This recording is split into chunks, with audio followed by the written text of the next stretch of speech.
Hey guys, real quick, just gonna show you how this screen attaches to the inside of the camper, the Overland camper.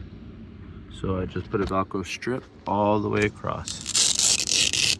So easy to remove if you need to take it off. Put it back on, and I got it going all the way down. Attach it to the side of my truck. Right here, it actually Velcroed nicely to the bed rug. Actually got to realign that. There we go.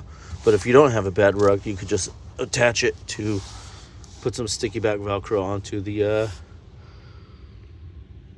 side of your truck, which I actually did right here. So it's actually underneath there. All right.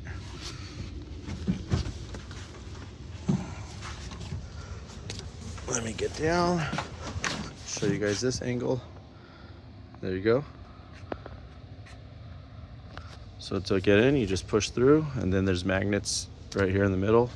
Attaches. Once in a while I gotta go down here and kind of reattach that.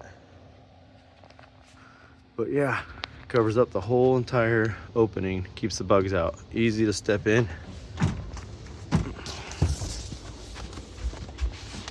Like I said, once in a while I gotta go down, just reattach it down there. There we go. Hope that helps. Put the links in the description. Thanks for watching.